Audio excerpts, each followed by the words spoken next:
Bueno, muchas gracias. Soy yo el que tiene que agradecer por la oportunidad de estar aquí. Agradezco a los organizadores, particularmente a Hugo, con quien mantuvimos este diálogo para que esto fuera posible. Y bueno, voy a empezar a aclarar que cuando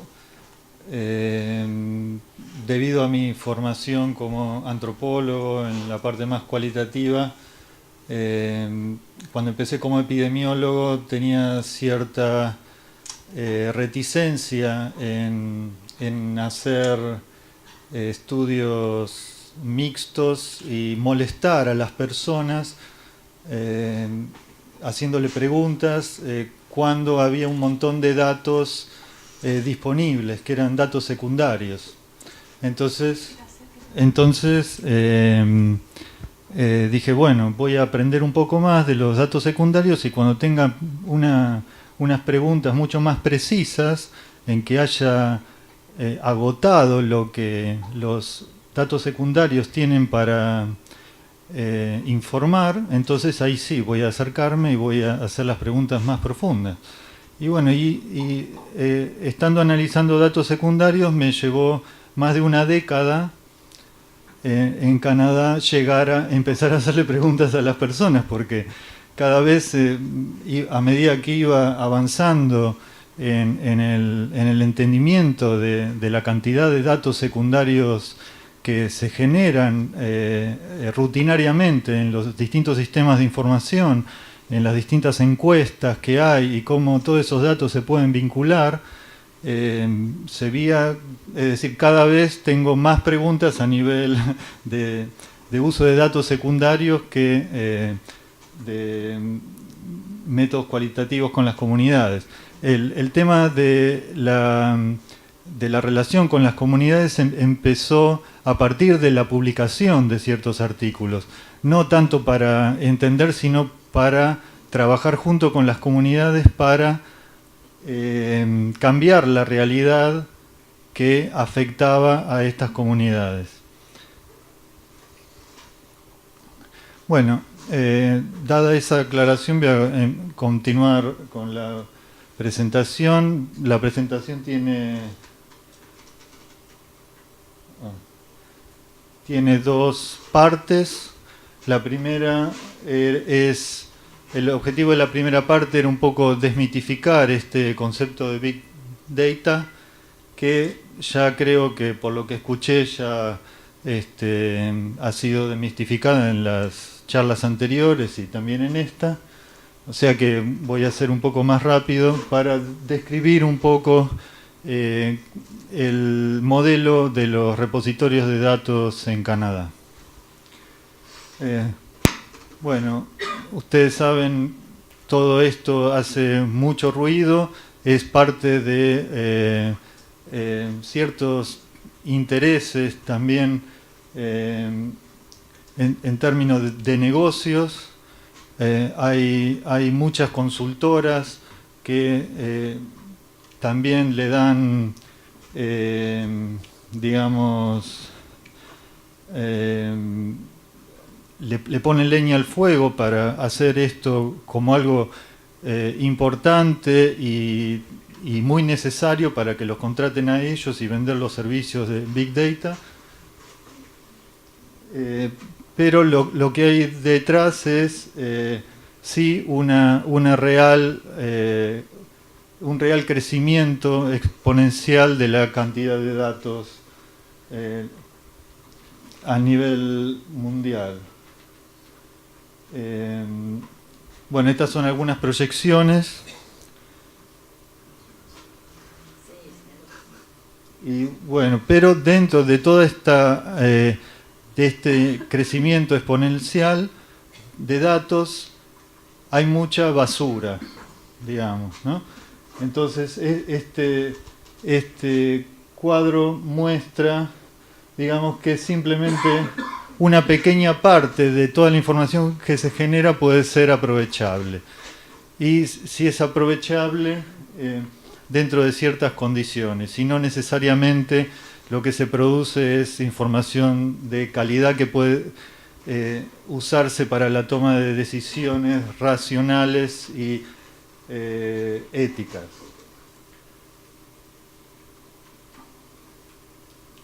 Perdón. Bueno, este gráfico refleja el ciclo de emociones financieras en que ante una oportunidad los inversores se arrojan a invertir, ¿no? Cuando no se conoce mucho el tema. Entonces se empieza por el optimismo y se llega a un punto máximo de euforia. Entonces ahí se hacen los malos negocios hasta que se empieza a aprender con los fracasos que esa no era una buena estrategia, y recién después de los fracasos en que se empieza a tener una visión más realista de lo que ofrecen esas promesas. Y esto es precisamente lo que pasa con muchas de las nuevas tecnologías que forman parte de lo que es el paquete de Big Data. Por ejemplo, aquí en el pico de las expectativas infladas encontramos a Machine Learning, a los autos autónomos y varias otras tecnologías. Y otras recién están empezando a emerger, tienen que pasar por todo este punto. Y bueno, y lleva unos cuantos años en que se empieza a caer en la realidad, digamos. Bueno, la estrella, digamos, de todo este fenómeno de Big Data es lo que es el aprendizaje automatizado, Machine Learning en inglés, y que tiene diferentes usos, ¿no? Estos usos son bastante particulares y no pueden ser extrapolados a las aplicaciones que podrían tener en el sistema de salud. Y también hay mucha fantasía con esto. Por ejemplo, con el tema de los coches autónomos, hay muchos que predicen que en 10 años ya van a reemplazar a los conductores. Esto, bueno, a nivel técnico puede ser posible, pero las sociedades no están preparadas para enfrentar la serie de desafíos que estas tecnologías ponen. Por ejemplo, imagínense cómo se va a programar un auto para que ande por la calle, por ejemplo, en una ciudad como Buenos Aires. Imagínense que si alguien se pone adelante, el auto está programado para no atropellarlo. Entonces le dice, vengan muchachos, y bueno, ahí le roban todo, etcétera, etcétera, ¿no? Otra cosa puede ser, bueno, entonces, digamos, programémoslo para identificar por reconocimiento facial a las personas que vienen a robar, claro. Entonces ahí ya se entra en un profiling, digamos, así de los sujetos sospechosos, y bueno, eso puede traer más problemas que soluciones, digamos. Entonces hay un desfasaje entre la rápida evolución de las tecnologías y su adaptación y aplicación y asimilación por parte de las distintas sociedades. Bueno, en el campo de la salud, ya más que nada se usa para hacer modelos predictivos. Ese es el principal uso, y estudios hasta el momento no encuentran realmente una gran ventaja de las aplicaciones de Machine Learning. Por ejemplo, aquí en este estudio encontraron que realmente no ofrecía ninguna ventaja con un método estadístico que es bastante común, como el de la regresión logística, y que su implementación, al contrario, lleva aparejada un montón de complejidades y trabajo extra. Entonces no es ningún negocio en este área usar el tipo de estos modelos. Pero bueno, esto fue publicado en el 2014 y este campo está evolucionando muy rápido porque hay muchísima gente que se está lanzando a este tema. En este artículo publicado recientemente, sí, es uno de los pocos que empieza a mostrar que hay una leve ventaja con respecto a otros modelos que están siendo usados en la epidemiología, por ejemplo.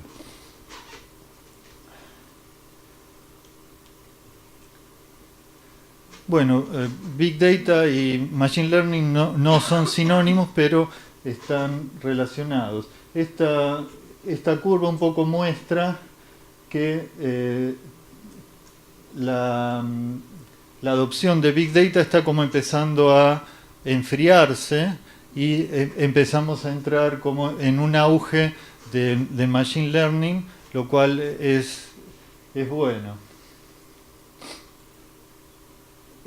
Machine Learning y Big Data no son sinónimos.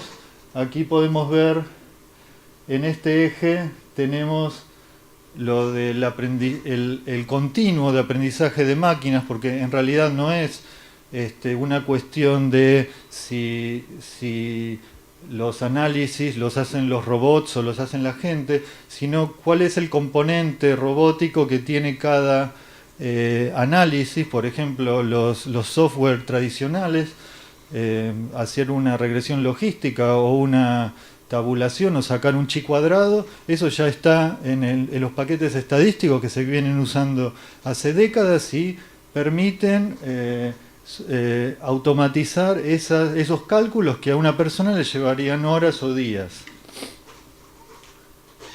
Entonces hay un continuo, digamos. Y después este es el eje del tamaño de la muestra. Entonces vemos que hay muchas aplicaciones de Machine Learning que trabajan con conjuntos de datos muy pequeños. No necesariamente uno es sinónimo. Un ejemplo interesante es el del Google AlphaGo, el 0, y después está el AlphaGo, que está aquí. Y este es el Alpha 0.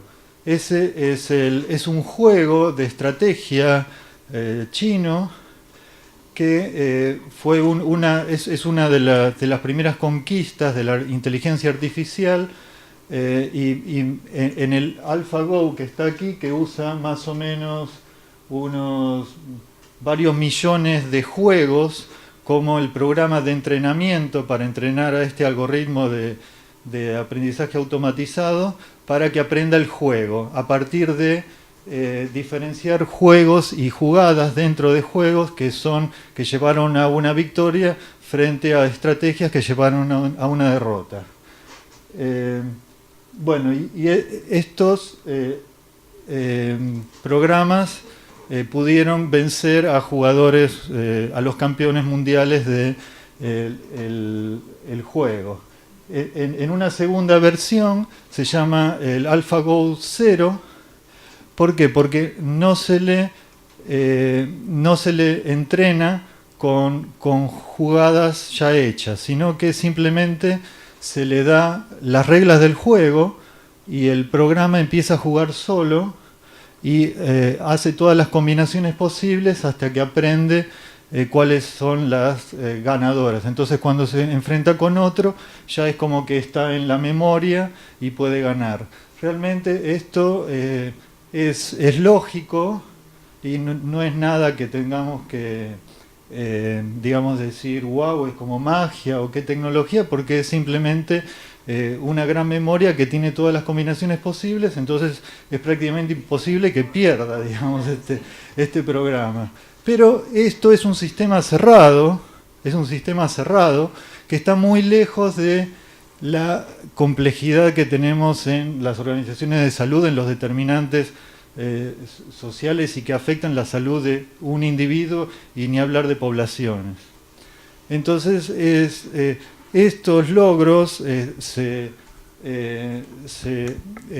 entienden fácilmente como que es la promesa para curar las enfermedades humanas, etcétera, etcétera, y todavía falta un gran camino por recorrer.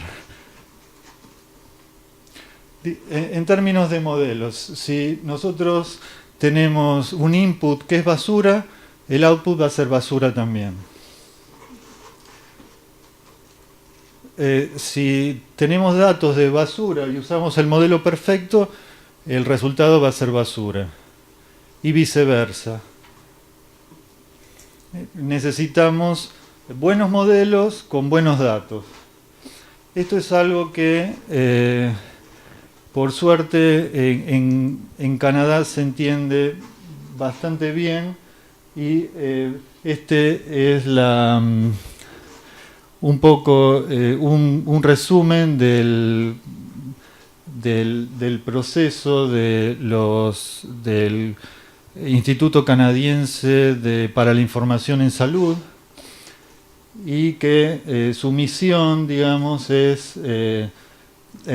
está basada en la calidad y proveer estándares en la calidad de los datos y en la producción de los datos. Después otra pata es la de tener herramientas analíticas para apoyar la medición en todos los subsistemas de salud. Y por último, todo esto necesita un propósito, que es el de producir conocimiento accionable. Esto es fundamental, digamos. Sin esto, todo lo demás no tiene sentido. Entonces, esto es precisamente lo que le da sentido y se basa en un modelo colaborativo con los usuarios de esta información, incluyendo los niveles gubernamentales, los prestadores de servicios, la comunidad y los pacientes. Y bueno, y también hay una preocupación por la equidad, y hay ciertos énfasis en poblaciones, por ejemplo, como los de edad mayor, los problemas de salud mental y los pueblos originarios, en que todas estas informaciones tienen que no solo mejorar el sistema, los resultados de salud en general, pero también en términos de equidad para los grupos más desfavorecidos. Hay toda una serie de desafíos técnicos que, a pesar de que Canadá está relativamente mejor con esta situación que se describió hace unos momentos, todavía igual hay mucho por mejorar. Y eso es debido a que hay un crecimiento y un cambio permanente en cómo la información se produce, almacena y analiza. Entonces hay que estar siempre actualizando los estándares. En un área que no hay estándares claros es en el área de los datos no estructurados. Por ejemplo, acá recién se está empezando a pensar cómo evaluar la calidad de estos datos y cómo preservar la privacidad. Por ejemplo, un problema que tenemos en Canadá es que, sobre todo en los repositorios, que bueno, ya voy a describir un poco más, es que la identificación de los individuos en datos no estructurados, por ejemplo, es más complicada, porque algunas bases de datos tienen los datos estructurados, que son las celdas en una tabla de Excel, digamos, y después hay reportes de caso, que tienen texto libre, son comentarios, etcétera, etcétera. En esos textos libres la de-identificación de esa pieza de información no solamente se refiere a eliminar o encriptar el identificador único de esa persona, sino la información que está dentro, porque adentro se mencionan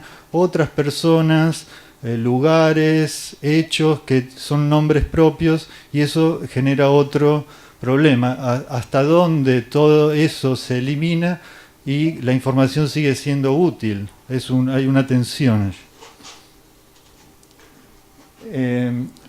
Otro desafío es la expansión del relacionamiento de distintas bases de datos intersectoriales.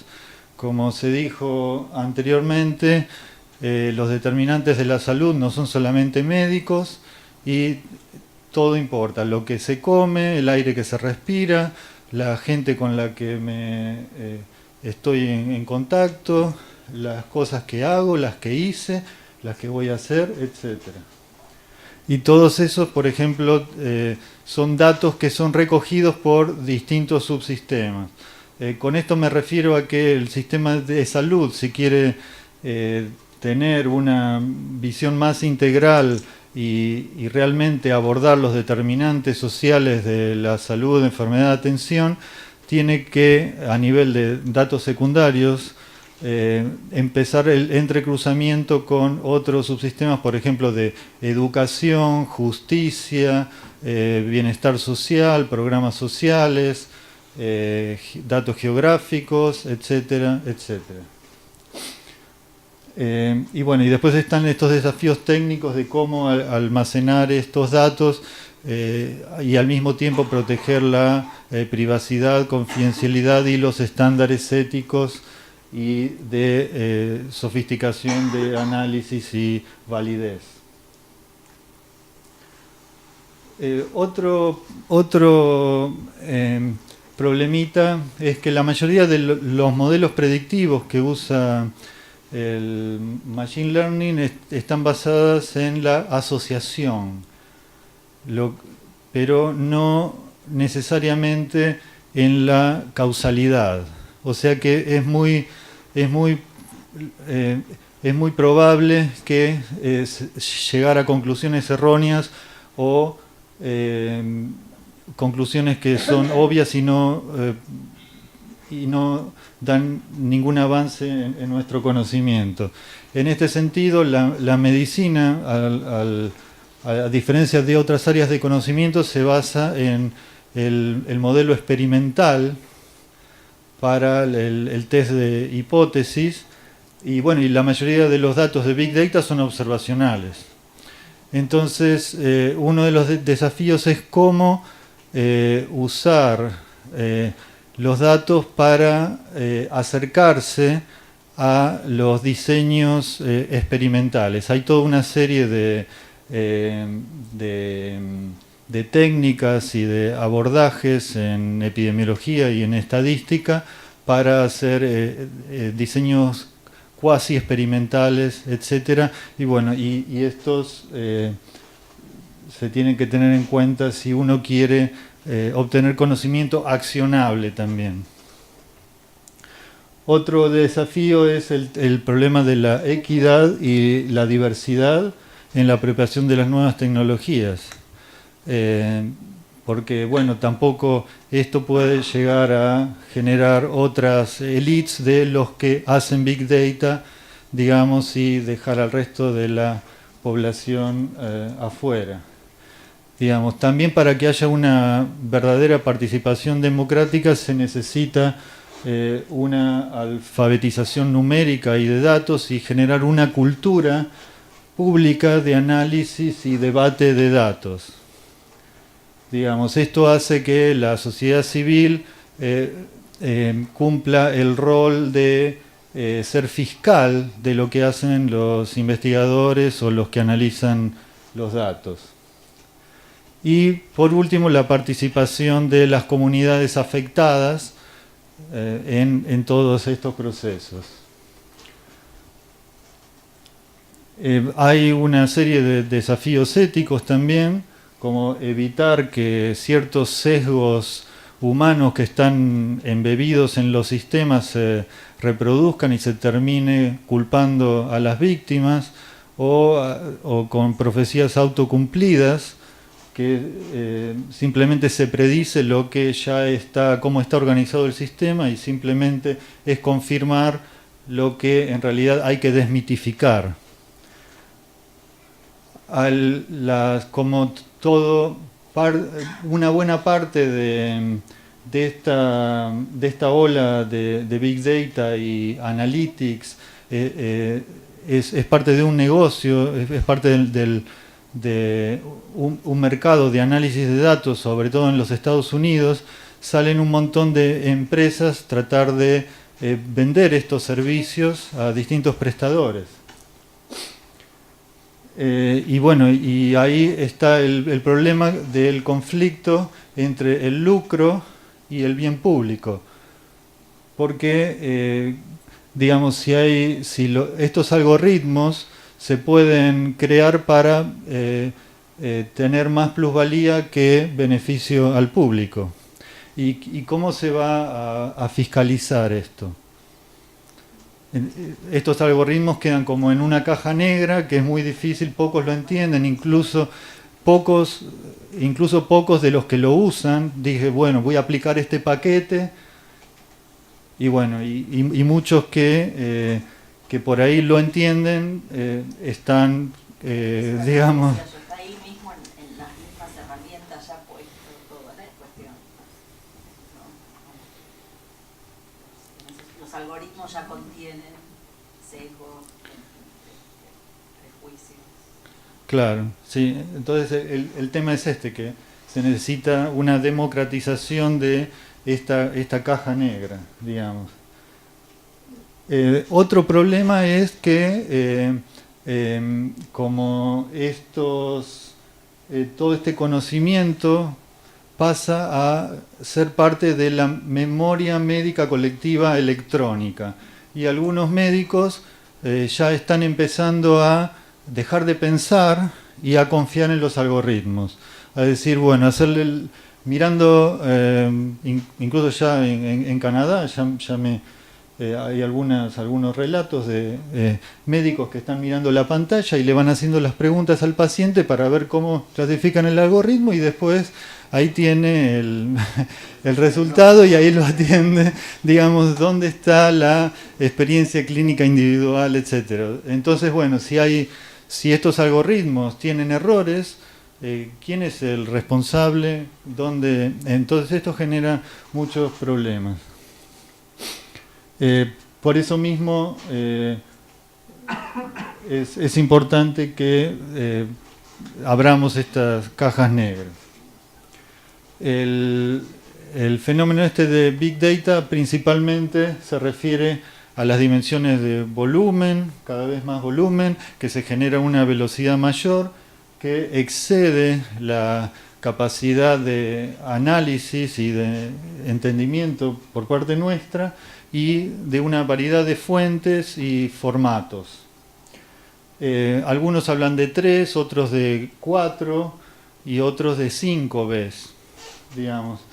En estas dos últimas Bs de valor y veracidad, en realidad no necesariamente están asociados a Big Data, sino a todo tipo de datos, porque en la investigación científica necesitamos tener datos de calidad que produzcan resultados válidos, y tienen que tener un valor, una aplicación. Estos dos son lo más importante a mi criterio, y son las esferas que la ciencia de datos también toma. Por ello mismo es que la conclusión de todas estas charlas es que es mejor hablar de ciencia de datos y no de Big Data.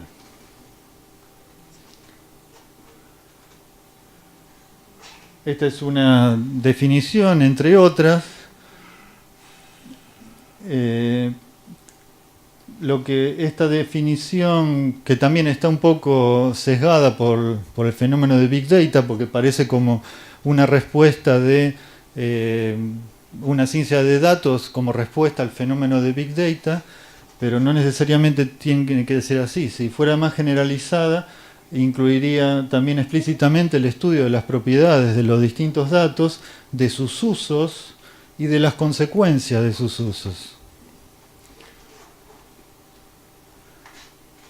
Esta es una esquematización de los componentes de la ciencia de los datos y básicamente los tres componentes básicos son las ciencias de la computación por la revolución tecnológica y los campos tradicionales de el conocimiento, por ejemplo, si es médico, si es de educación, si es de sociología, etcétera, que son las profesiones, y después está el método de análisis cuantitativo, principalmente. Entonces, bueno, Machine Learning se encuentra en esta intersección entre las ciencias de la computación y hay software específicos para cada área, y esta es la investigación, digamos, clínica, epidemiológica, cuantitativa. Bueno, en el centro, la intersección de los tres, está el término unicornio. ¿Qué significa esto? No es ningún término extraño, es simplemente ese animal que es un caballito que tiene el cuerno, y bueno, y esto se trae a colación de que es muy raro, es prácticamente no existen las personas que juntan estas tres esferas en una. Digamos, por eso mismo es la mayoría de las iniciativas en ciencias de datos son interdisciplinarias. Son equipos que se juntan de distintas áreas. Pero ahora está empezando a haber programas de formación en ciencia de los datos. Bueno, Canadá se autodefine como una nación y una economía del conocimiento, entonces está invirtiendo fuertemente en la ciencia de los datos. Por ejemplo, en la Universidad de Toronto, a partir de este año, empezó un máster en ciencia de los datos, que es un programa colaborativo entre investigadores de distintas facultades, y en la Universidad de British Columbia también, en Manitoba todavía no, pero estamos pensando en eso, y en otra serie de universidades en el país también, lo mismo en Estados Unidos, Inglaterra y otros países de Europa. Entonces, una de las cosas es una política también a largo plazo y de formación de recursos humanos. Ahora voy a entrar en la segunda parte y contarles un poquito cómo es el modelo en el que los datos se analizan en Canadá para la toma de decisiones y el mejoramiento del sistema de salud. Bueno, mi experiencia se basa más en las provincias de Ontario y Manitoba. Ontario es donde está Toronto, donde estuve, y ahora me mudé a Manitoba, que aquí está Winnipeg. Manitoba tiene una superficie un poco más grande que Francia, pero apenas un poco más de 1 millón de habitantes.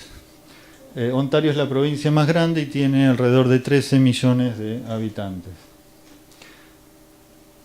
Bueno, el modelo está basado en bases de datos relacionadas, que se conoce como data linkage. Y tenemos básicamente dos grandes modelos de relacionamiento, uno que es determinístico, basado en la presencia de un mismo identificador único en dos tablas. Entonces, a partir de ese campo se pueden juntar las dos tablas. Cuando no existe eso, se necesitan una serie de campos que son comunes a las dos tablas para tratar de encontrar el mejor enlace, digamos. Con respecto a los identificadores únicos, tenemos por ejemplo, En Manitoba y en Ontario hay un identificador individual que es un número para cada persona, pero en Manitoba tenemos otro que es familiar. Eso permite vincular y reconocer a distintos individuos que tienen relaciones de parentesco que viven dentro de la misma vivienda. Bueno, pero para el uso de estos datos se encriptan, es decir, como estos datos son los de la tarjeta de salud y es información personal, eso permitiría identificarlos. Entonces se cambia por un número ficticio y la tabla de equivalencias es guardada en una seguridad que solo unos pocos con accesos bastante profundos pueden acceder y revertir la de identificación. Bueno, este es el Instituto de Ontario. Como para que tengan una idea de la producción de estos institutos, digamos, estos fueron ya fundados hace unos 25 años y empezaron con el relacionamiento de el registro de salud, que sería como un padrón de todos los que están los que son elegibles para la atención médica a través del Seguro Provincial de Salud, con las bases de datos de los hospitales de todas las prestaciones. Entonces empezó con las hospitalizaciones y a lo largo de los años se fueron sumando muchas bases de datos, incluso algunas que no son del sector salud. Entonces esto permite poco a poco entrar a estudiar los determinantes sociales de la salud y el impacto en la salud. Estos son datos del 2016 y este instituto tiene para esta fecha unos 229 investigadores, dentro de los cuales yo soy uno, 240 personas que hacen tareas como análisis de datos, se ocupan de la seguridad, la privacidad, los reportes, la relación con los medios, la parte de acuerdos para conseguir nuevos datos y bueno, y hay una gran variedad de profesiones involucradas. Y hay una gran actividad de estudiantes que van y usan estos datos para sus tesis de maestría, doctorado o residencia médica o de postdoctorado. En general son pocos los casos en que un estudiante va y no termina publicando algo a partir de la pasantía que hace acá con el acceso que tiene a los datos. El modelo como está bastante aceitado, es bastante respetado en las agencias de financiamiento y este instituto tiene una tasa de éxito en la obtención de fondos federales para la investigación mayor que otras instituciones. Hasta la fecha hay unas 86 bases de datos. Se empezó progresivamente con los registros médicos electrónicos. En un momento dado, por ejemplo, para esta fecha había 831 proyectos de investigación abiertos. Y en el año se publicaron 437 publicaciones en revistas que tienen evaluación por pares. Y bueno, y como parte de este modelo del conocimiento accionable, hay una relación con los medios. Entonces, cada vez que un artículo va a ser publicado, se le avisa a los medios, hay una press release, entonces los medios tienen la primicia y preparan la nota para que coincida la publicación en los medios con la publicación del artículo y así se genera una discusión pública que puede, en algunos casos, generar algún cambio de políticas. Y esto ocurre unas 300 veces al mes. Dentro de este instituto se evaluó la necesidad de responder a todo este fenómeno de Big Data y Data Science, y después se formó un comité que evaluó las tendencias y potencialidades y la conveniencia de hacer qué y en qué momento, y la conclusión fue que por ahora lo mejor sería esperar un poco a ver cómo las cosas se desarrollan. Porque lo que muestra ahora que no hay ninguna evidencia de que hubiera que hacer inversiones o contratar nuevas personas para que empiecen a hacer estas cosas, y que lo dejan un poco para que aquel que quiera empiece a hacer proyectos pilotos o explorar hasta que haya una mejor idea de para dónde va esto.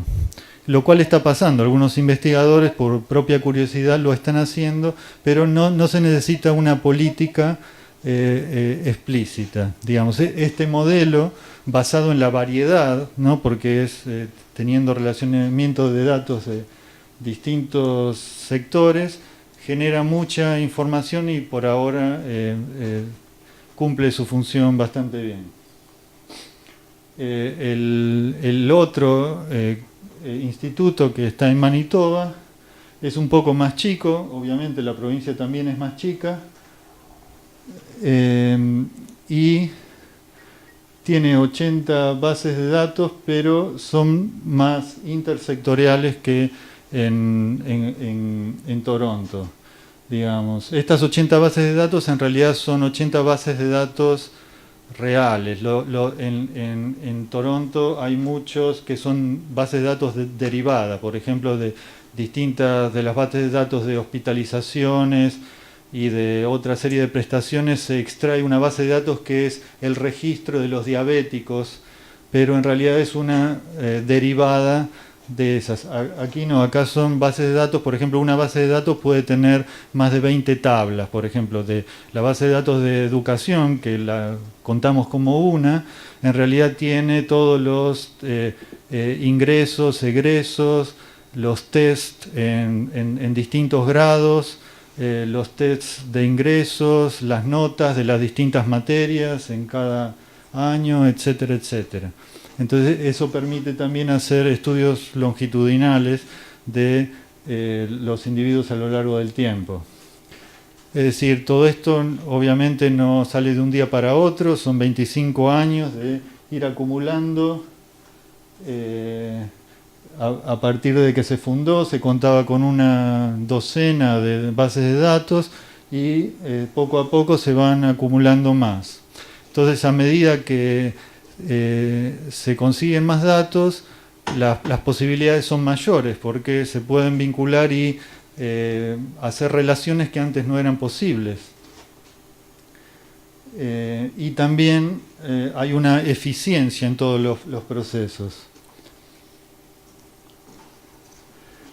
Aquí, como para que tengan una idea de la diversidad de las bases de datos, se cuenta con toda la base de justicias, que serían las acusaciones, prosecuciones y las sentencias.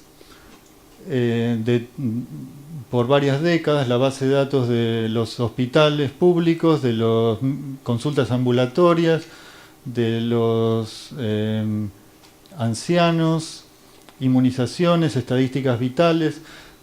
Manitoba también tiene un sistema de Pharmacare que es público, y todas las dispensiones, las recetas, claro, todas las recetas están registradas en el sistema con la dosis, quién fue el médico, quién fue el farmacéutico y el precio, etcétera, etcétera, y la fecha, etcétera. Entonces se puede hacer también seguimientos longitudinales.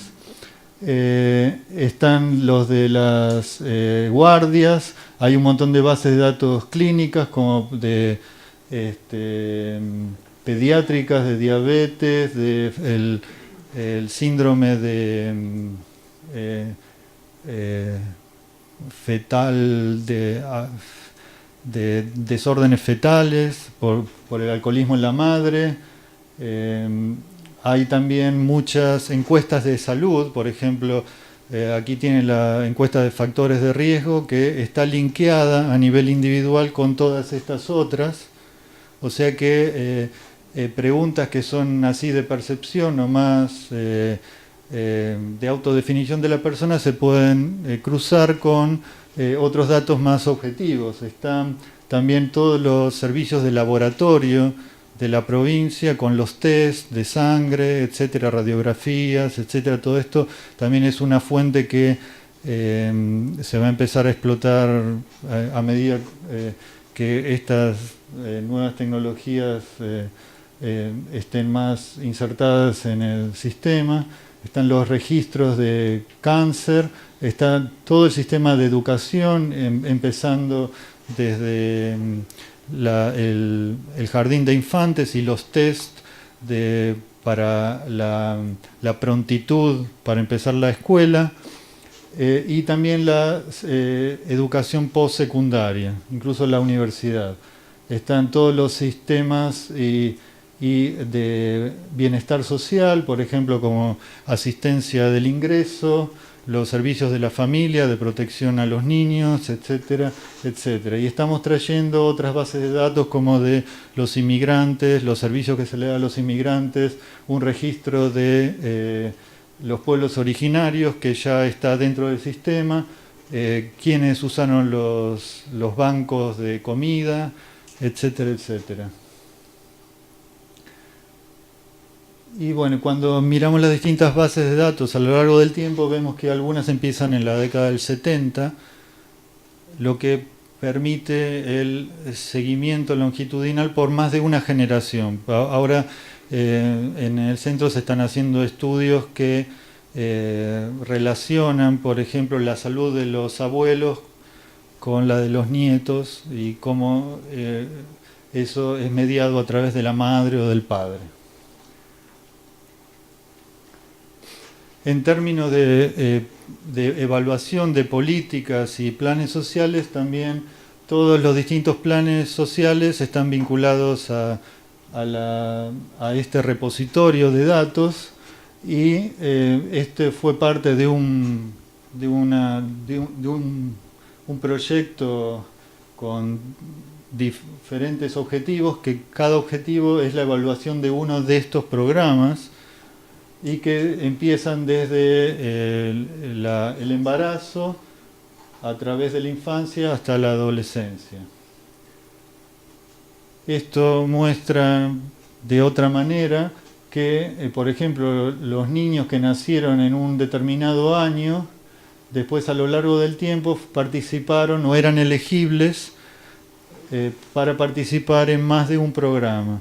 Entonces, esto también permite saber cuál es la combinación de programas sociales que es más efectiva y equitativa.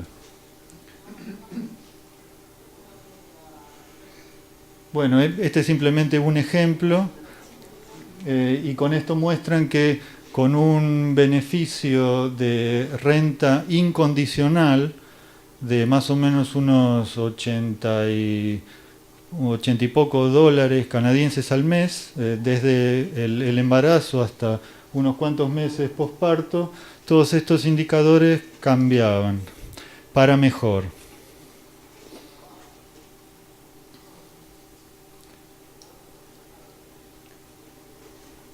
Bueno,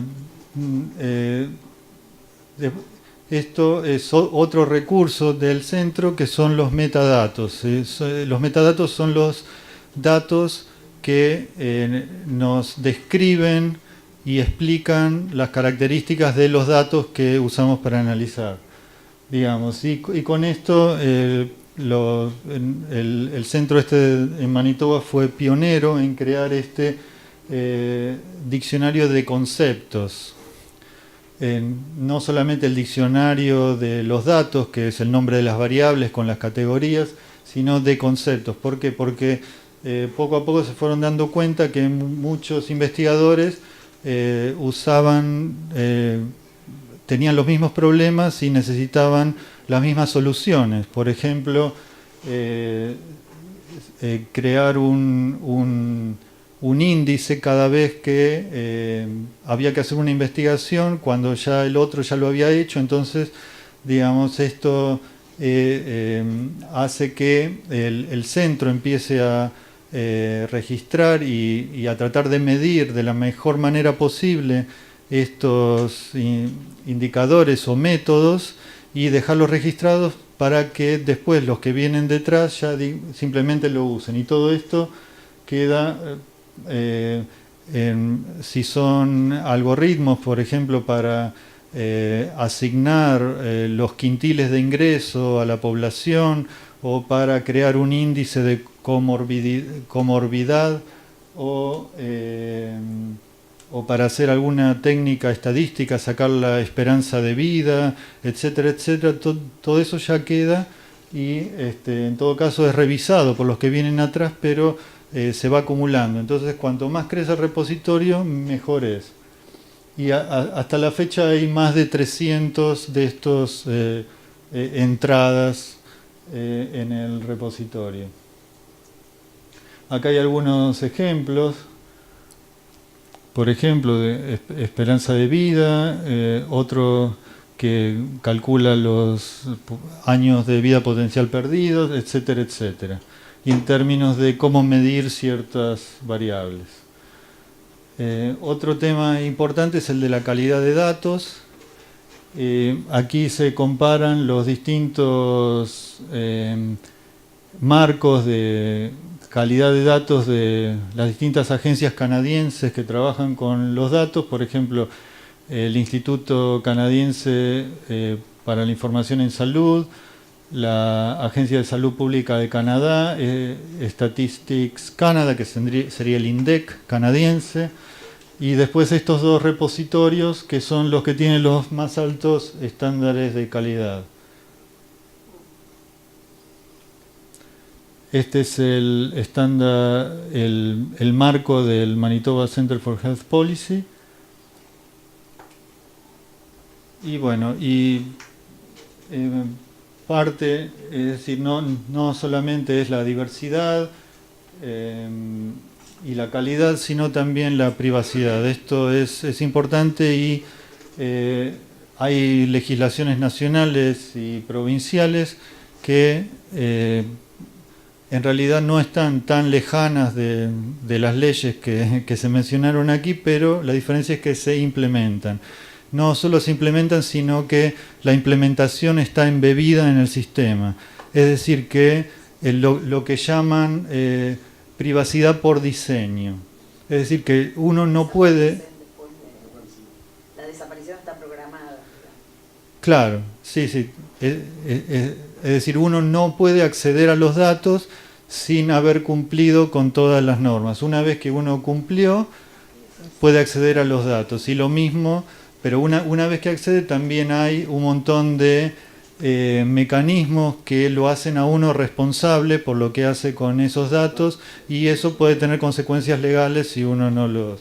Y hay una fiscalización muy rigurosa de cuándo se cierra un proyecto y qué se hizo con los desechos de ese proyecto. ¿Esa fiscalización quién la hace? La hacen los repositorios, lo hacen, y los repositorios están supervisados por las agencias de protección de los datos, que son las provinciales, digamos. Es decir, aparte uno tiene que estar reportando continuamente el progreso de los proyectos, y si uno no reporta, se le cierra el proyecto. Entonces, y si uno, después de cerrado el proyecto, publica algo, ya está contraviniendo y puede tener un problema legal, digamos. Entonces, y también hay un contrato en que entre los investigadores y la Agencia de Privacidad Provincial y el repositorio, en que se ponen bien claras las responsabilidades, derechos y obligaciones de cada parte, y bueno, y también el tema de los costos, etcétera, etcétera. Todo esto resulta en investigaciones que tienen que publicar los datos de manera agregada. Se puede hablar de grupos, pero no de individuos, y hay ciertas reglas incluso para evitar la reidentificación de individuos a través o de grupos pequeños a través de ciertas características. Por ejemplo, si se sabe que en un radio censal hay un grupo muy pequeño, incluso puede ser arriba de 5 personas, pero si se sabe que es una minoría que tiene ciertas características, prácticamente se lo está identificando. Entonces en esos casos tampoco se permite. Digamos, otro control de seguridad es que hay avances de 30 días antes de la publicación en que los artículos se tienen que mandar no solamente a la agencia de privacidad, sino a los custodios originales que originaron los datos. Por ejemplo, si uso datos de educación, lo tengo que mandar a los del Ministerio de Educación para que ellos los miren y vean si eso puede generar algún problema. Si ese es el caso, bueno, puede haber algunas revisiones y sugerencias de cómo presentar los datos o las implicaciones que pueden tener. Entonces, esto también les da un tiempo a los tomadores de decisiones para saber qué es lo que viene y prepararse en los medios cuando esa noticia salga. Este es un poco el edificio en el que se basa, es el modelo del centro, y bueno, todo se basa en el financiamiento, digamos, ¿no?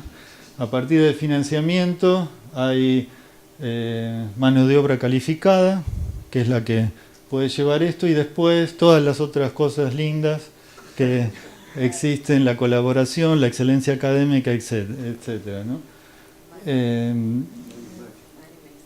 Y bueno, entonces los 3 pilares son los datos, porque sin datos no se puede hacer nada. Están los programas de investigación y esto que llaman Knowledge Translation sería como la transferencia del conocimiento, que esto obedece al imperativo de que los conocimientos tienen que ser accionables y en beneficio de la comunidad. Entonces, digamos, ahora las agencias financiadoras en salud en Canadá no financian proyectos, sino se involucra a los usuarios de los datos o a los grupos que están de los cuales los datos están hablando o que usan esos datos para proveer servicios. Un bien social, ¿no? Claro. Bueno, y el modelo colaborativo de estos repositorios se basa en 3 grupos principales, que es el de la universidad, el gobierno y el público en general, digamos. Esto es fundamental porque la universidad es la formadora de recursos humanos, y la mayoría de los egresados de los programas de salud pública, epidemiología, etcétera, terminan trabajando en el gobierno. Bueno, y el gobierno a su vez provee los datos para que estos centros que están afiliados a la universidad los usen dentro de toda esta normativa.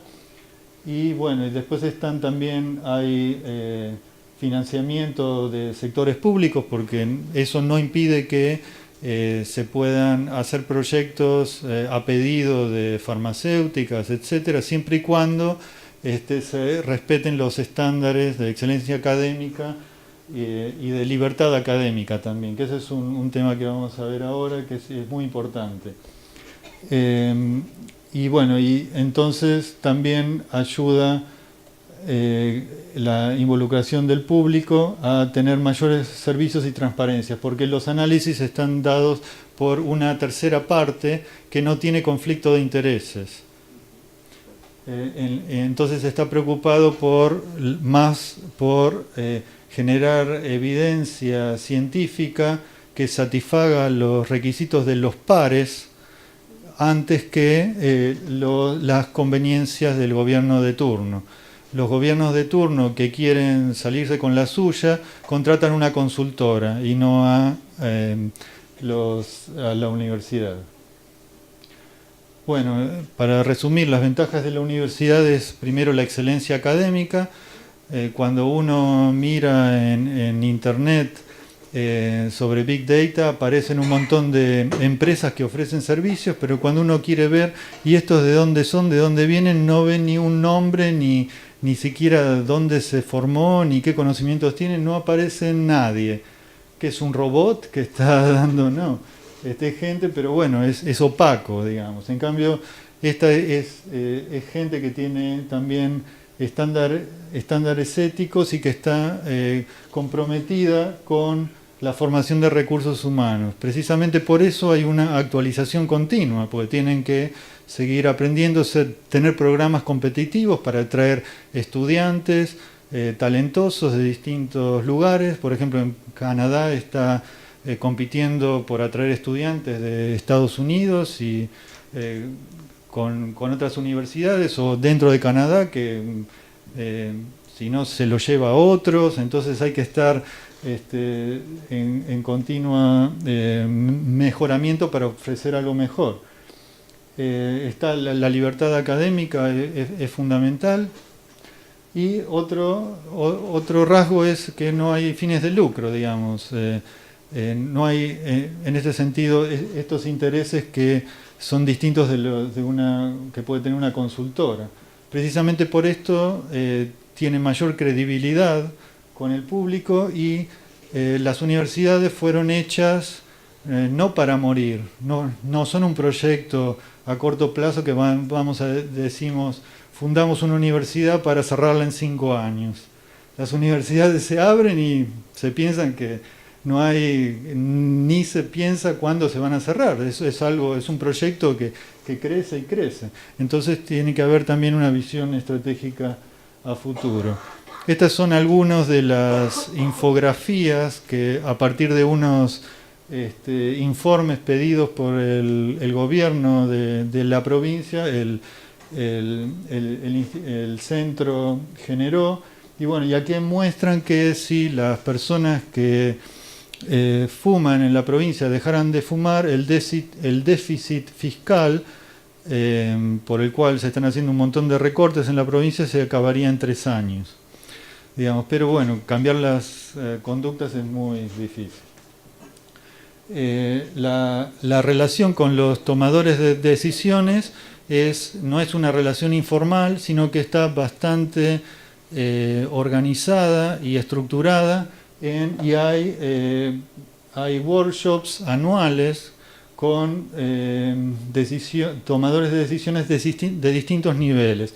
Estas son las autoridades de salud regionales, que serían como los distintos municipios de la provincia. Después están los este es el Ministerio de Salud.